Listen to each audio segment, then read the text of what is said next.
Hello guys. तो आज मैं आपको बताने वाला हूँ कि how to avoid distractions while studying. मतलब आप पढ़ते हैं तो आपको बहुत सारे डिस्ट्रैक्शंस होते रहते होंगे। इधर से कोई फैमिली का डिस्ट्रैक्शन है, कोई ऑनलाइन चैटिंग का डिस्ट्रैक्शन है, कोई आप किसी से कॉल पे बात करते हैं वो डिस्ट्रैक्शन, मतलब ऐसी चीज़ें जो आपको पढ़ने से रोके, वो सारी डिस्ट्रैक्शंस होती हैं। अगर आप एक स्टूडेंट है, क्लासरूम में जाते हो तो च्युइंगम चबाना, खाना या फिर और लोग अपने फ्रेंड्स से बातचीत करना, ये सारे भी डिस्ट्रैक्शंस हो सकते हैं। तो पहले तो अपन को पता होना चाहिए क्या क्या डिस्ट्रैक्शन है और अपन उनको राइट कर ले तो बहुत ही अच्छी बात रहेगी। तो मैं आपको 7 टिप्स बताने वाला हूँ जिनसे आप इन डिस्ट्रैक्शंस को अवॉइड कर सकते हैं या फिर कम कर सकते हैं, जिससे आप थोड़ा पढ़ाई में अच्छा कर सकें, अच्छा स्कोर कर सकें और बाकी सारी चीज़ें आगे वीडियो में बताता हूँ।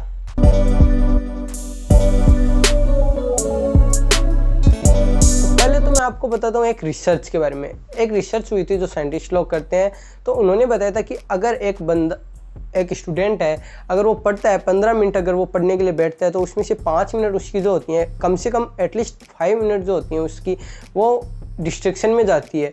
आप ये सोच रहे होंगे मैं तो पढ़ता हूँ 15 मिनट, ऐसे नहीं कि आप कुछ फ़ोन में चलाएं या फिर कुछ ऐसा डिस्ट्रैक्शन हो कि लोग आपको बुलाएं, आप माइंड में भी कहीं और चले जाते हैं। तो साइंटिस्ट बताते हैं कि अगर आप 15 मिनट का एक सेशन रखते हैं, स्टडी सेशन, तो उसमें से कम 5 मिनट तो आपका डिस्ट्रैक्शन इधर उधर जाता रहता है। तो ऐसा नहीं है कि डिस्ट्रैक्शन को अवॉइड करना इम्पॉसिबल है, थोड़ा मुश्किल ज़रूर है, लेकिन अगर आप कोशिश करें तो एक अच्छा प्रोडक्टिव वे में आप उसको मैनेज कर सकते हैं। तो टिप नंबर पहली है, अगर आप एक स्टूडेंट हो तो आपको एक टू डू लिस्ट बनानी चाहिए। फॉर एग्जांपल आपका क्लासरूम का टाइम तो फिक्स है कि इतने बजे जाना है, इतने बजे आना है, ठीक है, उसको फिक्स रहने दो, अपन उसको छेड़ भी नहीं सकते। इसके अलावा जब आप घर आ गए और जब आप सो रहे हो, कब उठ रहे हो, उस तक आपके पास एक टू डू लिस्ट होनी चाहिए कि आज मेरे को टीचर ने ये पढ़ाया, अब क्या करना है, अब मेरे को आज ये इतने 15 मिनट के लिए पढ़ना है, उसके बाद 15 मिनट ये क्वेश्चन आंसर याद करने हैं, उसके बाद मेरे को ये हाफ एन आवर का होमवर्क करना है। तो आपको पास एक टू डू लिस्ट होनी चाहिए हर एक सब्जेक्ट की कि आज इस सब्जेक्ट को कितना टाइम देना है, कितना सेशन रहेगा, कितने ब्रेक्स वगैरह रहेंगे, सब कुछ आपके पास एक टू डू लिस्ट में लिखा होना चाहिए। जैसे जैसे आप उस टू डू लिस्ट को कंप्लीट करते जाएं, आप उस पर। सेकेंड टिप है टर्न ऑफ अलर्ट्स। मतलब आप क्या कर सकते हैं, आपको पता है आप पढ़ते हो तो आपके पास सबसे ज़्यादा आज के टाइम पे जो डिस्ट्रैक्शन है वो लोगों को, स्टूडेंट्स को हो रहा है, वो है मोबाइल एडिक्शन। तो आप क्या कर सकते हैं कि मोबाइल एडिक्शन से बचने के लिए इसके जितने भी अलर्ट्स, नोटिफिकेशंस वगैरह आती हैं उनको बंद रखो।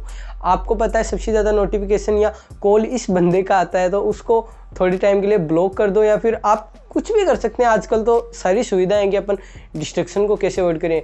आपको मैं बेस्ट मेथड बताता हूँ जो मैं यूज करता हूँ, वो है डू नॉट डिस्टर्ब मेथड। आप क्या कर सकते हैं, आप अगर ऊपर से अपने फ़ोन को स्क्रॉल करेंगे तो उस ऊपर ही ऑप्शन आ जाएगा, अगर आपके फ़ोन में है तो डू नॉट डिस्टर्ब ऑप्शन। उससे क्या है, आपके पास कोई भी मैसेज आए, कोई भी कॉल आए, सारे बंद रहेंगे अगर आप उनको बंद रखना चाहें। और उसमें ऐसा भी ऑप्शन है कि आप अगर केवल कॉल को ओपन रखना चाहें, या मतलब कॉल आ जाए तो वो भी कर सकते हैं, बाकी सारी नोटिफिकेशंस म्यूट रहेंगी। अगर आपने फ़ोन साइड में रख दिया तो आपको पता भी नहीं चलेगा कि किसका कॉल आया, किसका फ़ोन आया।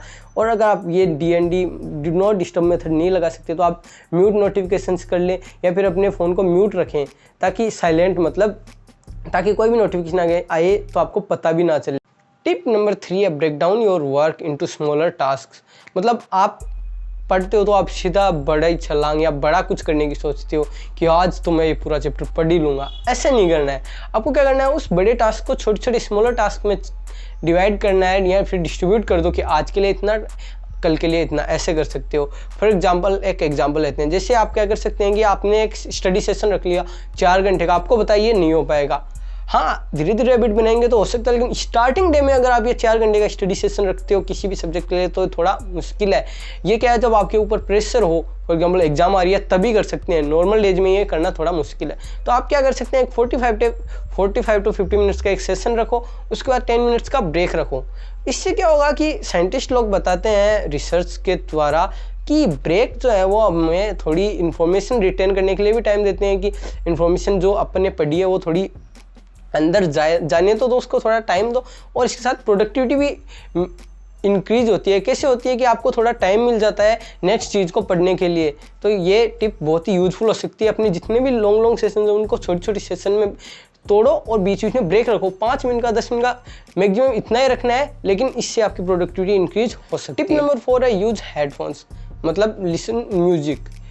आप क्या कर सकते हैं, अगर आपको म्यूजिक ज़्यादा डिस्टर्ब नहीं करता और आपको बाहर से बहुत ज़्यादा नॉइजी हो रहा है, सारा एनवायरनमेंट ऐसा हो रहा है कि आप आज पढ़ ही नहीं सकते, कोई कंस्ट्रक्शन चल रहा है बाहर या कोई जागरण वगैरह है, तो आप क्या कर सकते हैं कि आप हेडफोन्स लो और उनको ले लो और उसके बाद ऐसा म्यूजिक सुनो जिसके लिरिक्स नहीं हो या लिरिक्स कम हो। अदरवाइज तो आप क्या करोगे, लिरिक्स के साथ ही चलते बहते चले जाओगे। आपको या तो क्लासिकल म्यूजिक सुनना है या इंस्ट्रूमेंटल की कोई इंस्ट्रूमेंट बज रहा है, इससे कि आप स्टडी में थोड़ा फोकस कर पाएंगे। अगर आप ऐसा है कि मोबाइल म्यूजिक का थोड़ा एडिक्शन वगैरह है तो ये टिप रहने दो, लेकिन अगर आपको ऐसा नहीं है तो आप क्लासिकल और इंस्ट्रूमेंटल म्यूजिक सुन के थोड़ी मतलब आप ट्राई कर सकते हैं। अगर आपके लिए बेनिफिशियल हो तो ज़रूर यूज करें। टिप नंबर 5 है find the right place to do work. मतलब आपको मतलब ज़्यादातर लोगों को पता नहीं होता कि मैं ज़्यादा प्रोडक्टिविटी या ज़्यादा काम कहाँ पे कर सकता हूँ। तो आपको ये फाइंड करना है कि मेरे लिए अच्छी स्पेस या अच्छी जगह कौन सी होगी। कि आप एकदम साइलेंस में काम करना चाहोगे तो आप लाइब्रेरी जा सकते हो। आप ऐसे भी हो सकता है आपकी प्रोडक्टिविटी ज़्यादा हो, अगर आप किसी कॉफ़ी शॉप में बैठे हो बाहर जहाँ पे नॉइजी हो रहा हो एनवायरनमेंट, लेकिन आप वहाँ पे ज़्यादा प्रोडक्टिव हो सकते हो। तो आप ऐसा कैसे चेक कर सकते हैं, आप डिफरेंट प्लेसेज पे पढ़ के देखो जहाँ पे आपको ज़्यादा काम या ज़्यादा प्रोडक्टिविटी निकल के आ रही है, उस प्लेस को आप चूज कर सकते हैं। टिप नंबर 6 है ट्यून आउट स्पेसिफिक रिस्ट्रिक्शंस। मतलब आपको पता होगा जैसे आप आज अभी पढ़ने बैठ के इतने में किसी अपने फ्रेंड का कॉल आ गया, तो आपको ये पता चल गया कि यार ये बंदा है जो मेरे को सबसे ज़्यादा डिस्ट्रैक्शन करता है, या इसको मैं जितना टाइम दे रहा हूँ क्या पता वो वैल्यूएबल हो ना हो, मैं इसके साथ रोज़ 1 घंटे बात करता हूँ। आई डोंट थिंक सो कि वैल्यूएबल हो सकता है, क्योंकि आपके लिए प्रेजेंट टाइम में स्टडी इंपॉर्टेंट है, स्टडी मैटर करती है, तो आप इसके ऊपर ज़्यादा फोकस करें। तो आप क्या कर सकते हैं, आपने उस डिस्ट्रैक्शन को नोट डाउन कर लिया कि इस टाइम पे या फिर रोज़ इस बंदे का कॉल आता है और मैं इतने मिनट वेस्ट कर रहा हूँ, तो आप क्या कर सकते हो, उसको नोट डाउन कर लिया। उसके बाद अगर फिर अगले दिन अगर उसका कॉल आता है तो आप उस डिस्ट्रैक्शन को आप लिखा है तो आपको याद रहेगा और आप उसको अवॉइड करने में थोड़ी हेल्प होगी। तो ऐसे स्पेसिफिक डिस्ट्रैक्शन हो, फॉर एग्जाम्पल आपको पता है कि यार फैमिली का टाइम है, मतलब परिवार वाले इस टाइम में मेरे को रोज़ डिस्टर्ब करते हैं, उसको लिख लो और उनको अवॉइड करने की कोशिश करो। अगर आप लिख लोगे तो आपको याद रहेगा कि ये एक ऐसा डिस्ट्रैक्शन है जो रोज़ होता है, तो इनको अवॉइड करना है और अपनी प्रोडक्टिविटी इंक्रीज करना। टिप नंबर 7 और लास्ट टिप,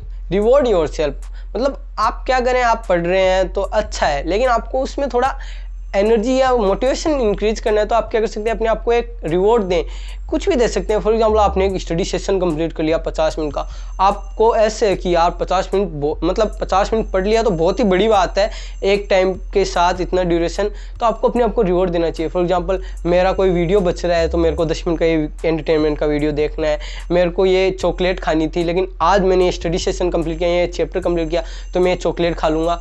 तो आप क्या कर सकते हैं, अपने आप को रिवॉर्ड दें ताकि आपके अंदर एक मोटिवेशन आए कि मैं ये स्टडी सेशन या चैप्टर कंप्लीट करूं। तो ये भी एक अच्छी स्ट्रेटजी होगी। कैसी लगी सातों स्ट्रेटजी या टिप्स कमेंट में ज़रूर बताना, और अगर आप भी कोई टिप बताना चाहते हैं तो कमेंट में बता सकते हैं। वीडियो को लाइक करना ना भूलें और सब्सक्राइब भी कर दें।